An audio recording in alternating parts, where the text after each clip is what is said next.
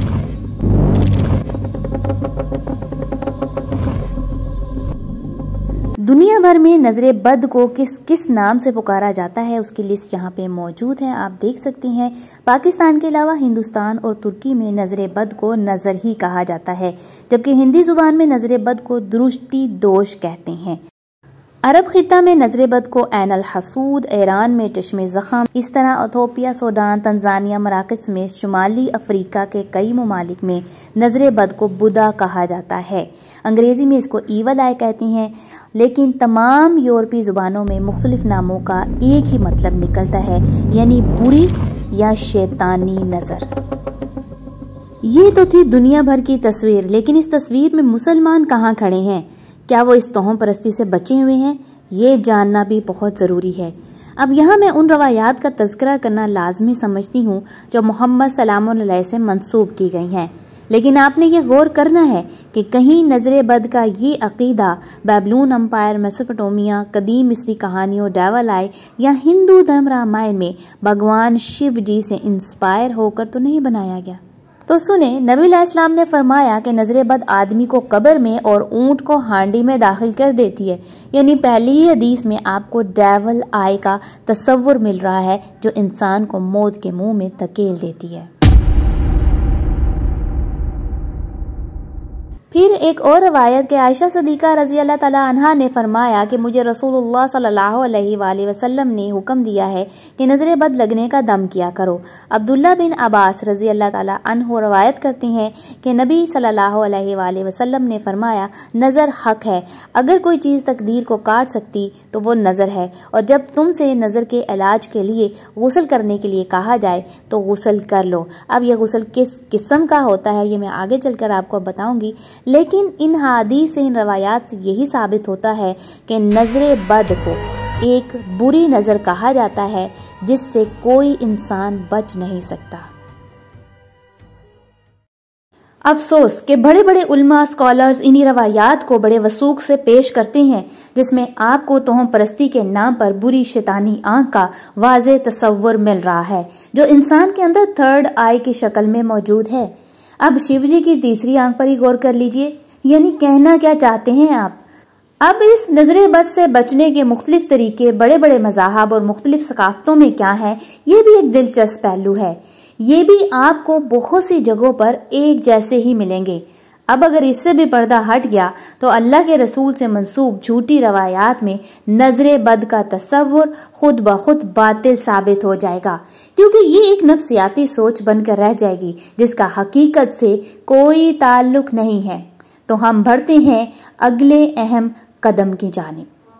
اب یہ جاننا بہت ضروری ہے کہ نظر بد سے بچنے کے لیے کیا کیا طریقے اختیار کیے جاتے ہیں۔ تو نظر بد سے بچنے کے لیے ایک نشان جو سبھی اپنے اپنے عقیدے کے مطابق استعمال کرتے ہیں، اس کا نام ہے ہمسا، ایک ہاتھ۔ اس پر ایک آنکھ بنی ہوئی ہوتی ہے یا مخصوص الفاظ لکھے ہوئے ہوتے ہیں، اور اس ہاتھ کو ایز اے ایمیلیٹ چین گھروں، گاڑیوں، دکانوں میں لٹکایا جاتا ہے۔ جسم پر ٹیٹو بھی بنائے جاتے ہیں، جیسے کہ ہندو دھرم میں شیو جی کا ہاتھ، سکھ مت میں بابا گرو نانک کا ہاتھ، بدھ مت میں بدھا کا ہاتھ، یہودیت میں موسیٰ کی بہن مریم کا ہاتھ، عیسائیت میں عیسیٰ سلام علیہ کی والدہ مریم سلام علیہا کا ہاتھ، اور اسلام میں محمد سلام علیہ کی بیٹی فاطمہ الزہرا کا ہاتھ۔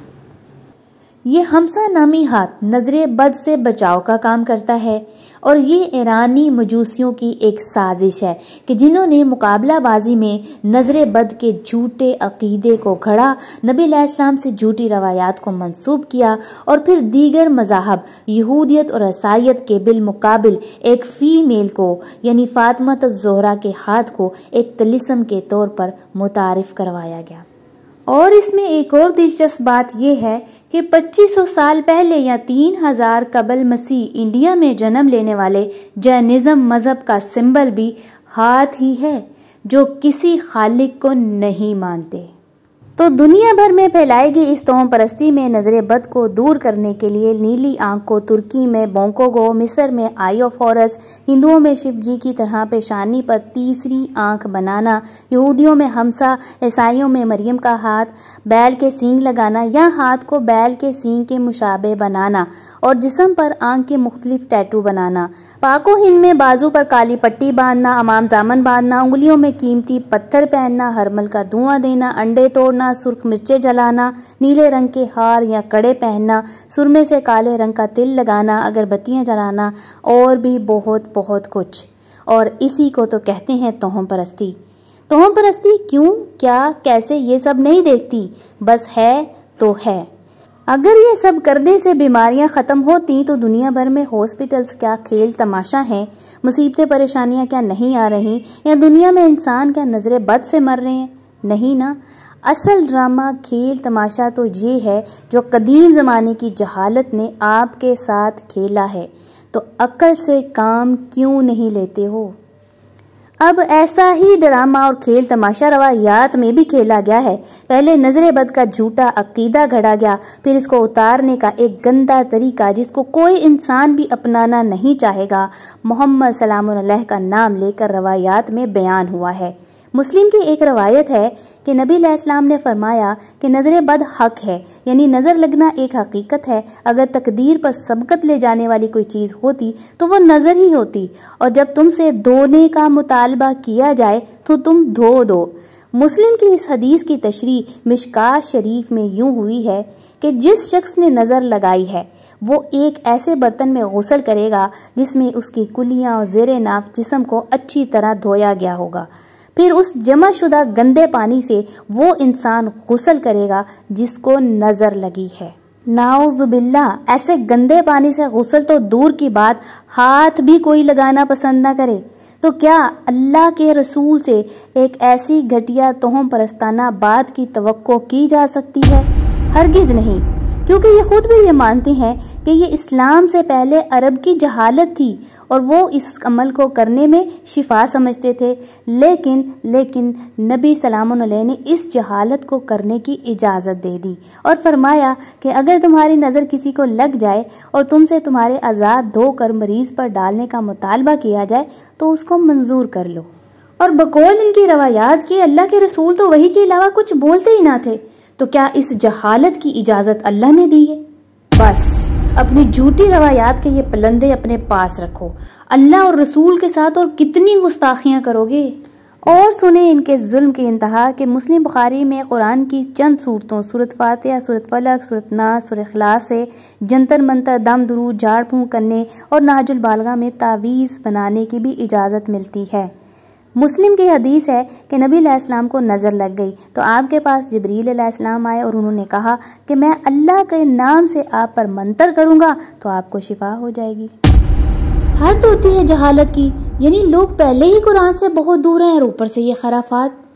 قرآن جس میں کوڈ آف لائف ہے، مینیفیسٹو ہے، قرآن کو ایک عظیم گائیڈ بک کی بجائے دا بک آف شیڈو ایک جادوئی طلسماتی توہم پرستانہ کتاب بنا رہے ہیں جس میں صرف اور صرف جنتر منتر لکھے ہوئے ہوں۔ میں ایسے نظر بد کا عقیدہ رکھنے والے، چاہے وہ عام لوگ ہیں یا علماء ہیں، ان سے یہ کہتی ہوں کہ آپ بند کریں یہ قرآن اور پکڑیں دا بک آف شیڈو جو آپ جیسے لوگوں کی ہی ذہنی عکاسی کرتی ہے۔ قرآن کے ساتھ ایسا کھیل مت کھیلیں۔ اور کیا کیا بتاؤں میں آپ کو، یہ سب کیا ہے؟ یہ سب بیڑا غرق ہے اور کچھ نہیں۔ آئیں اور ان سب خرافات، جھوٹی کہانیوں اور من گھڑت عقائد سے جان چھڑائیں۔ اللہ کے آیات کو ان سب سے دور رکھ کر خالصتاً سمجھنے کی کوشش کریں۔ قرآن میں نظر بد کا ایسا کوئی عقیدہ موجود نہیں ہے اور نہ ایسی توہم پرستی کے اسلام میں کسی قسم کی گنجائش موجود ہے۔ اللہ کا فرمان ہے کہ جو تمہیں کوئی مصیبت پہنچتی ہے بس وہ تمہارے اپنے کرتوتوں یعنی اعمال کی وجہ سے ہے، حالانکہ وہ تو کثرت سے عافیت دیتا ہے۔ لہٰذا یہ تھرڈ آئی انسانی من گھڑت شیطانی تصور ہے۔ اللہ نے قرآن میں کہیں بھی کسی پریشانی، بیماری، مصیبت کی وجہ نظر بد کو قرار نہیں دیا، بلکہ انسان کی اپنی غلطی کی وجہ سے اللہ کے قانون کے مطابق انسان متاثر ہوتا ہے یا اس کو کوئی نقصان کا سامنا کرنا پڑتا ہے، لیکن تہمات کے چکر میں انسان کا مرنا بھی افسوس نظر بد سے جوڑ دیا جاتا ہے۔ اللہ کا فرمان ہے نحن قدرنا بینکم الموت وما نحن بمسبوقین، ہم نے تمہارے درمیان موت کا پیمانہ مقرر کیا ہے اور ہم عاجز ہونے والے نہیں ہیں۔ ما اصاب من مصیبت الا باذن اللہ، جو بھی مصیبت پہنچتی ہے وہ اللہ کے قانون کے مطابق ہوتی ہے، اور قانون اور پیمانہ کیا ہے؟ عمر کا تقاضا، بیماری، حادثہ یا انسان کی غفلت، لاپرواہی اور اعمال کا نتیجہ۔ لہو ملک السماوات والارض یحیی ویمیت وہو علی کل شیء قدیر، سماوات اور ارض کی بادشاہت اللہ ہی کے لیے ہے، وہی زندگی اور موت دیتا ہے، کیونکہ ہر شے کے پیمانے بنا کر وہ نفاذ کرنے کی قدرت رکھنے والا ہے۔ اب آیت کو پکڑیں یا روایت کو؟ یقیناً آیت کو۔ تو اب ہم بڑھتے ہیں اہم آیت کی جانب، جہاں سے نظر بد کو زبردستی ثابت کیا جاتا ہے۔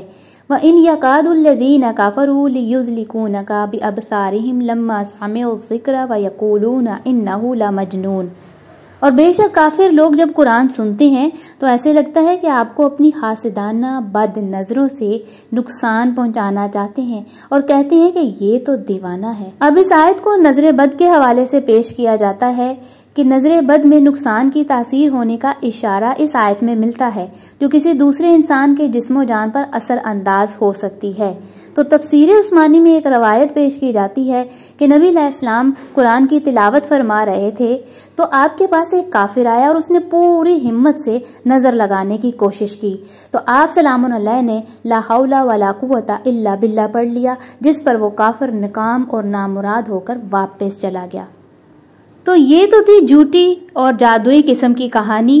نمبر 1، آیت میں بد یا حاسدانہ نظر کا ذکر نہیں کیا گیا، اور نمبر 2، آیت میں کافروا ابصارہم یقولون میں سب جمع کے صیغے ہیں، یعنی بہت سارے کافر، لیکن روایت میں ایک کافر کی بات ہو رہی ہے، لہٰذا غور کیجئے۔ اصل مدعا آیت کے اندر ہی موجود ہے، جس سے نظریں پھیر لی گئی ہیں کہ کافر محمد سلام علیہ کو کس طرح نظروں سے گرانے کی کوشش کرتے ہیں کہ جب آپ قرآن پڑھ کر سناتے ہیں تو وہ کہتے ہیں وَيَقُولُونَ إِنَّهُ لَمَجْنُونَ، کہ تم تو دیوانے ہو، مجنوں ہو، پاگل ہو، ہم نے تو اپنے باپ دادا سے ایسی کوئی بات نہیں سنی۔ پھر وہ مذاق اڑاتے ہیں کہ یہ تو ایک عام سا بشر ہے، نہ تو اس کے پاس خزانے ہیں اور نہ کوئی فرشتے ہیں اور نہ کوئی باغات ہیں۔ پھر وہ آپ کے سٹیٹس یعنی غربت کا بھی مذاق بناتے ہیں کہ ہم کیوں کھلائیں یا خرچ کریں، اگر اللہ چاہے تو وہ خود ان پر خرچ کرے، لہٰذا جاؤ اپنے رب سے مانگو جا کے۔ تو یہ تو تھی چند باتیں جو اللہ نے قرآن میں ذکر فرمائی، لیکن اس کے علاوہ ایک نبی کو کس قسم کے تلخ حالات کا اور کافروں کے رویوں کا سامنا کرنا پڑتا ہے کہ کافروں کا یہ رویہ نظروں سے گرانے کے مترادف ہے۔ اردو میں بھی اکثر یہ جملہ بولتے ہیں کہ فلاں نے نظروں سے گرا دیا یا نظروں سے گر گیا، اس کا مطلب نظر لگنا تو کوئی بھی نہیں لیتا۔ تو صاف ظاہر ہے کہ یہاں قرآن کی آیت کا غلط استعمال کرنا اور نظر بد کا جھوٹا عقیدہ روایات کے مطابق ثابت کرنا مقصد ہے۔ کافروں کے انہی تلخ رویوں کی وجہ سے اللہ تعالیٰ نے قرآن میں جگہ جگہ داعی دین کو، نبی علیہ السلام کو حوصلہ اور تسلی بھی دی۔ وَاصْبِرْ إِنَّ وَعْدَ اللَّهِ حَقٌّ وَلَا يَسْتَخِيفَنَّكَ الَّذِينَ لَا يُؤْمِنُونَ، حق کے دشمن آپ کو ایسا کمزور ہلکا نہ پائیں کہ ان کی مخالفت تانوں نظروں سے گرانے والے جملوں، فکروں یا ان کے ظلم و ستم سے آپ دب جائیں یا آپ کی ہمت پست ہو جائے۔ وَاصْبِرْ وَمَا صَبْرُكَ إِلَّا بِاللَّهِ وَلَا تَحْزَنْ عَلَيْهِمْ وَلَا تَكُ فِي ضَيْقٍ مِّمَّا يَمْكُرُونَ، آپ ڈٹ جائیے قرآن پر، آپ کا ڈٹنا صرف اور صرف اللہ کے پروگرام کے لیے ہے، اور آپ غم مت کیجئے ان کی باتوں کا، اور نہ آپ کا سینہ تنگ ہو اس چیز سے جو یہ چالیں چلتے ہیں۔ ایک اور مقام جہاں سے نظر بد کو ثابت کرنے کی کوشش کی جاتی ہے وہ ہے یعقوب علیہ السلام کا اپنے بیٹوں کو نصیحت کرنا کہ وہ الگ الگ دروازوں سے جائیں تاکہ ان کو نظر بد نہ لگ جائے، حالانکہ وہاں پہ نظر بد کا ذکر تک نہیں ہے، اور ایک نبی ایسا توہم پرستانہ عقیدہ اور ایمان رکھ ہی نہیں سکتا۔ لہٰذا سورۃ یوسف کی 67 اور 68 آیت کو ملا کر ہم پڑھیں تو واضح ہو جاتا ہے کہ اس نصیحت کے پیچھے حکمت کیا تھی، کیونکہ یعقوب علیہ السلام اپنے ایک بیٹے کو ان کے بھروسے پر کھو چکے تھے، اس لیے انہوں نے کہا، کیا میں تم پر اس کے بارے اعتماد کر لوں مگر جیسا اس کے بھائی یعنی یوسف کے بارے میں پہلے کر چکا ہوں؟ بس اللہ بہتر حفاظت کرنے والا اور وہی رحم کرنے والا۔ پھر یعقوب علیہ السلام نے کہا کہ میں ہرگز اس کو تمہارے ساتھ نہیں بھیجوں گا یہاں تک کہ تم مجھے اللہ کا پکا عہد نہ دو کہ یقیناً تم اس کو میرے پاس واپس لاؤ گے، سوائے اس صورت کے کہ تم سب گھیر لیے جاؤ۔ اب غور کیجئے اس آیت میں ان الفاظ پر کہ یعقوب علیہ السلام کو یہی وہ خدشہ تھا کہ کہیں تم گھیرے نہ جاؤ، کسی مصیبت یا مشکل میں نہ پھنس جاؤ۔ یعقوب علیہ السلام کی نصیحت کے پیچھے یہی تو حکمت تھی کہ تم سب شہر میں ایک ہی دروازے سے داخل نہ ہونا بلکہ الگ الگ دروازوں سے داخل ہونا، کیونکہ اگر سبھی ایک ہی دروازے سے داخل ہوتے تو کسی ایک کی غلطی کی وجہ سے سبھی مصیبت میں پھنس جاتے، کیونکہ سبھی آپس میں بھائی تو تھے اور حالات بھی شدید خراب کہ قحط سالی، خوراک کا قحط۔ لہٰذا یعقوب علیہ السلام نے حالات کے مد نظر بہترین نصیحت کی اور باقی سب معاملہ اللہ کی قانونی مشیت پر چھوڑ دیا۔ اب اگر کوئی ان آیات سے نظر بد کا عقیدہ نکالتا ہے تو اس کو اپنی عقل پر ماتم کرنا چاہیے اور پھر قرآن کھولے اور آنکھیں بھی کہ قرآن میں ایول آئے، تھرڈ آئے یا نظر بد کا جھوٹا من گھڑت عقیدہ ہرگز نہیں ہے۔ یہ قدیم مصری، ہندی، یونانی، رومن، یہودی، عیسائی، بدھا، ایرانی، مجوسی توہم پرستی ہے جس کا اسلام سے دور دور تک کوئی تعلق نہیں۔